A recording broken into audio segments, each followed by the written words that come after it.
observations. For example, why couldn't he see his feet when he looked down? Why did doors close automatically behind him wherever he went? And for that matter, these rooms were starting to look pretty familiar. Were they simply repeating? No, Stanley said to himself, this is all too strange. This can't be real.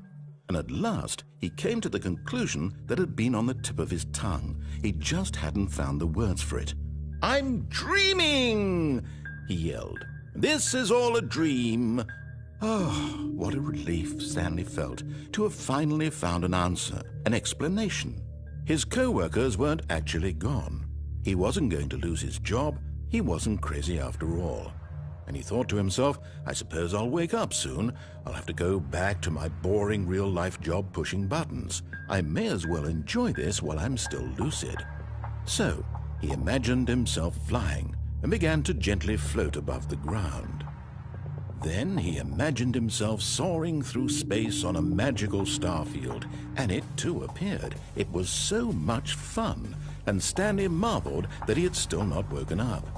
How was he remaining so lucid? And then perhaps the strangest question of them all entered Stanley's head. One he was amazed he hadn't asked himself sooner. Why is there a voice in my head dictating everything that I'm doing and thinking? Now the voice was describing itself being considered by Stanley, who found it particularly strange. I'm dreaming about a voice describing me, thinking about how it's describing my thoughts, he thought. And while he thought it all very odd and wondered if this voice spoke to all people in their dreams, the truth was that, of course, this was not a dream. How could it be? Was Stanley simply deceiving himself, believing that if he's asleep, he doesn't have to take responsibility for himself? Stanley is as awake right now as he's ever been in his life. Now, hearing the voice speak these words was quite a shock to Stanley. After all, he knew for certain, beyond a doubt, that this was in fact a dream. Did the voice not see him float and make the magical stars just a moment ago? How else would the voice explain all that? This voice was a part of himself too. Surely, if he could just... He would prove it. He would prove that he was in control, that this was a dream.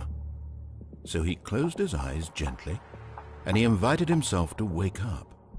He felt the cool weight of the blanket on his skin, the press of the mattress on his back, the fresh air of a world outside this one. Let me wake up, he thought to himself. I'm through with this dream. I wish it to be over. Let me go back to my job. Let me continue pushing the buttons. Please, it's all I want. I want my apartment and my wife and my job.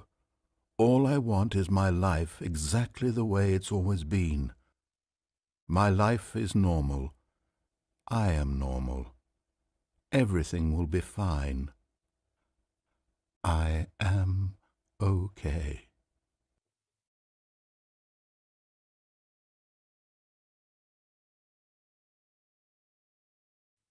Stanley began screaming. Please, someone, wake me up. My name is Stanley. I have a boss. I have an office. I am real. Please, just someone tell me I am real. I must be real. I must be. Can anyone hear my voice? Who am I? Who am I? And everything went black.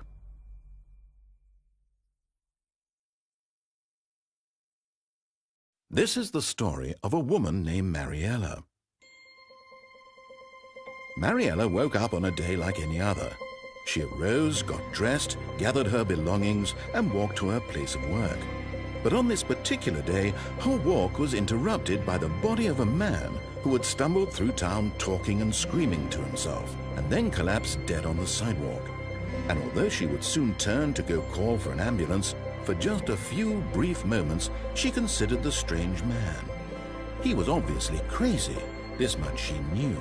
Everyone knows what crazy people look like.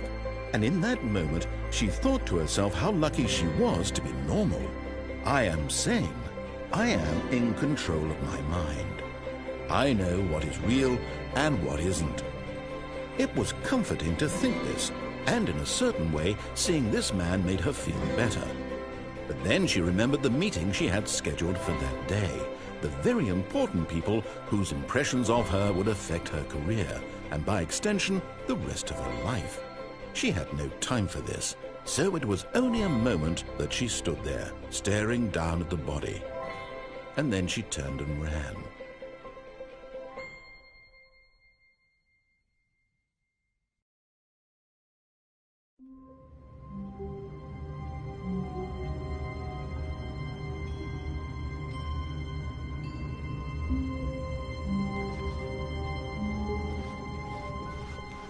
Stanley decided to go to the meeting room to check on his co-workers. He never functioned well by himself and constantly needed support and guidance from others, so the thought of total solitude was terrifying to him. No matter how hard Stanley looked, he couldn't find a trace of his co-workers.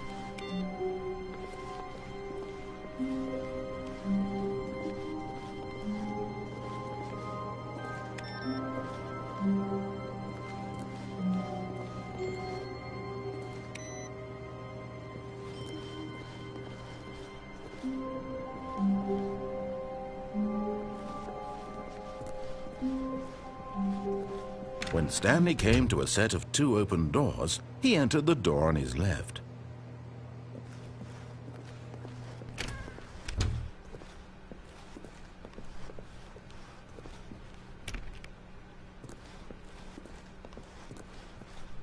Yet there was not a single person here either. Feeling a wave of disbelief, Stanley decided to go up to his boss's office, hoping he might find an answer there.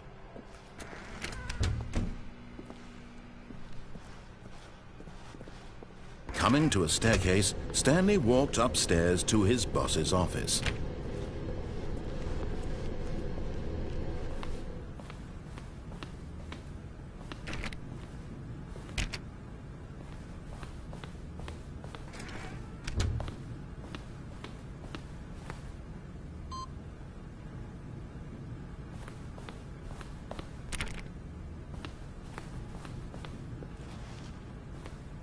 Stepping into his manager's office, Stanley was once again stunned to discover not an indication of any human life.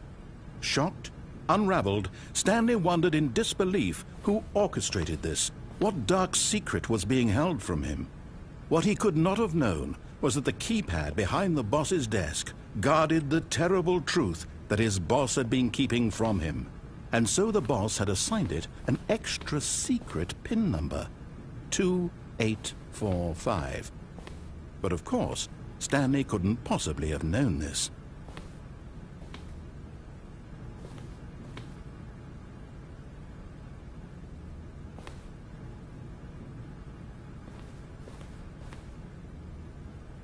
Stanley just sat around twiddling his thumbs. Trying to input anything on the device was useless, since he could never possibly know that the combination was 2845.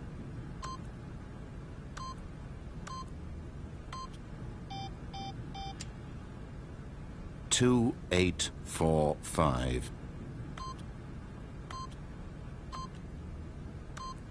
Stanley simply began entering random codes into the keypad, knowing full well the sheer statistical unlikelihood that this would ever result in a correct combination. Yet incredibly, by simply pushing random buttons on the keypad, Stanley happened to input the correct code by sheer luck. Amazing. He stepped into the newly opened passageway.